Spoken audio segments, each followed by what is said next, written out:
জনপ্ৰিয় ধাৰাবাহিক বেহাৰবাৰী আউটপোষ্টৰ অভিনেতা মৃগাংক বৰ্মনৰ মৃত্যুৰ খবৰে সমগ্ৰ ৰাজ্য কঁপাই তুলিছে।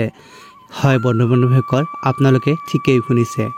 কিদৰে দিন দুপৰতে এজন যুৱকৰ সৈতে এনে ভয়ংকৰ কাণ্ড সংঘটিত হ'ব পাৰে জানিলে হয়তো আপোনালোকেও আচৰিত হ'ব।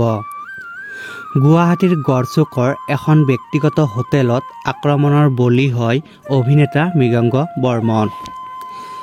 এক নিৰ্মলভাৱে হত্যাকাণ্ডৰ বলি হ'ল নলবাৰীৰ অভিনেতা মৃগাংক বৰ্মন। কি কাৰণত এনে কাণ্ড সংঘটিত হ'ল জানিব পৰা মতে প্ৰেমৰ কাৰণে এনে কাণ্ড সংঘটিত হৈছে বেহাৰবাৰী আউটপোষ্টৰ অভিনেতা মৃগাংক বৰ্মনৰ লগত। হোটেলৰ পৰা বাহিৰলৈ ওলাই আহি বহুতক সহায়ৰ ভিক্ষা খুজিছিল, কিন্তু কোনেও তেওঁক সহায় নকৰিলে। অভিনেতা মৃগাংক বৰ্মনৰ সহায় আগ নবঢ়ালে। বন্ধু-বান্ধৱীসকল, আপোনালোকে ঠিকেই শুনিছে। হয় বন্ধু-বান্ধৱীসকল, খবৰটো শুনি বহুত বেছি দুখ লাগিছে। বন্ধু-বান্ধৱীসকল, আজিৰ ভিডিঅ'টো ইমানখিনিয়ে আছিলে।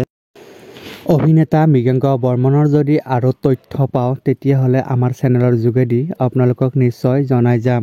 গতিকে বন্ধু-বান্ধৱীসকল, আপোনালোকে ভিডিঅ'টো চাই থাকিব আৰু যদি